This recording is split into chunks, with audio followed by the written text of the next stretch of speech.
कार्यक्रम में उपस्थित आप सभी महानुभावों को मैं धर्म चक्र प्रवर्तन दिवस की हार्दिक शुभकामनाएं देता हूं। आज आषाढ़ पूर्णिमा का पवित्र दिन है। लगभग 2500 वर्ष पूर्व आज ही के दिन भगवान बुद्ध ने सारनाथ की पवित्र भूमि पर अपने प्रथम 5 शिष्यों को पहला प्रवचन दिया था। उसे ही धर्म चक्र प्रवर्तन सूत्र के नाम से जाना जाता है। आषाढ़ पूर्णिमा का यह दिन इसलिए भी अत्यंत पवित्र है क्योंकि परंपरा अनुसार इसी दिन भगवान गौतम बुद्ध ने अपनी माता महामाया के गर्भ में प्रवेश किया था तथा ठीक 10 महीने बाद वैशाख पूर्णिमा के दिन उनका जन्म हुआ था। भगवान बुद्ध ने अपने प्रथम उपदेश के माध्यम से मध्यम मार्ग को धम्म के बीज रूप में आरोपित किया। उन्होंने 4 आर्य सत्यों के माध्यम से सांसारिक दुखों के कारण से लोगों को अवगत कराया तथा उनका निदान भी बताया, जिसे द्वादश निदान कहते हैं। इस प्रकार भगवान बुद्ध ने एक कुशल वैद्य की तरह न केवल मनुष्य के सार्वभौमिक रोगों की पहचान की, अपितु उन्होंने तृष्णा को दुख का प्रमुख कारण बताया। भगवान बुद्ध ने यह भी स्पष्ट किया कि दुखों के अंत का एकमात्र उपाय है तृष्णाओं की समाप्ति। उनके अनुसार अष्टांगिक मार्ग पर चलकर मनुष्य दुख से छुटकारा पा सकता है। देवियों और सज्जनों, बौद्ध धर्म भारत की महानतम आध्यात्मिक परंपराओं में से एक रहा है। भगवान बुद्ध के जीवन और शिक्षाओं से जुड़े कई पवित्र स्थल भारत में स्थित हैं। उन अनेक स्थानों में 4 प्रमुख स्थान हैं। पहला बोध गया, जहाँ उन्होंने आत्मज्ञान प्राप्त किया। दूसरा सारनाथ, जहाँ उन्होंने अपना पहला उपदेश दिया। तीसरा श्रावस्ती, जहाँ उन्होंने सबसे अधिक चातुर्मास किए व प्रवचन दिए। और चौथा कुशीनगर, जहाँ उनका महापरिनिर्वाण हुआ। भगवान बुद्ध के महापरिनिर्वाण के पश्चात उनकी शिक्षाओं से जुड़े अनेक मठ, तीर्थस्थल, विश्वविद्यालय आदि स्थापित किए गए, जो ज्ञान और प्रसिद्धि के केंद्र रहे हैं। आज वे सभी स्थल बुद्ध सर्किट के अंग हैं, जो देश विदेश के तीर्थयात्रियों और धार्मिक पर्यटकों को आकर्षित करते हैं। सौभाग्य से बिहार के राज्यपाल और भारत के राष्ट्रपति के रूप में मुझे भगवान बुद्ध से जुड़े अनेक समारोहों में भाग लेने का अवसर प्राप्त होता रहा। वर्ष 2018 में मुझे अंतर्राष्ट्रीय बौद्ध सम्मेलन के उद्घाटन का अवसर प्राप्त हुआ था। वर्ष 2019 में राजगीर में स्थित विश्व शांति स्तूप की स्वर्ण जयंती समारोह में भी मैं शामिल हुआ था।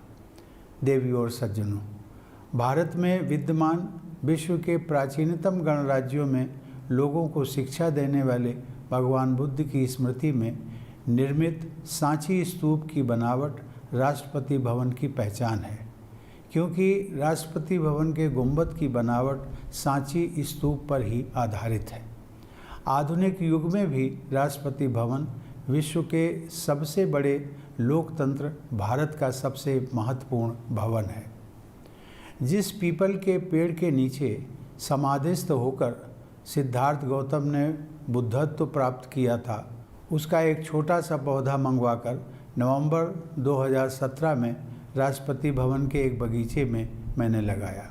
आज वह पौधा लगभग 7.5 फुट ऊंचा हो गया है।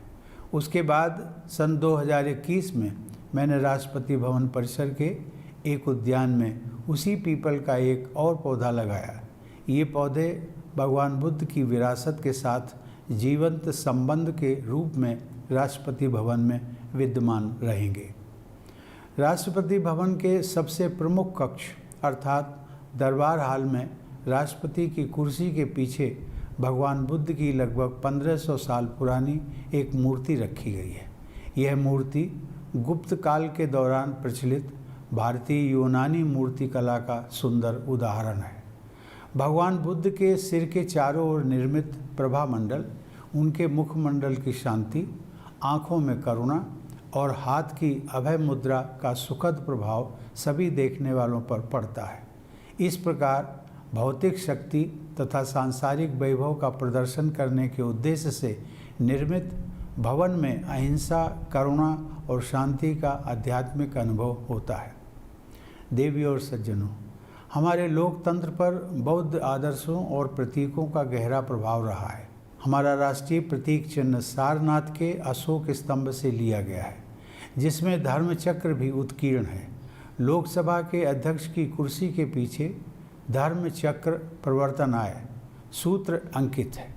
हमारे संविधान के मुख्य शिल्पी बाबा साहब डॉक्टर भीमराव अंबेडकर ने भी यह स्पष्ट किया है कि हमारे संसदीय लोकतंत्र में प्राचीन बौद्ध संघों की अनेक प्रक्रियाएं अपनाई गई हैं।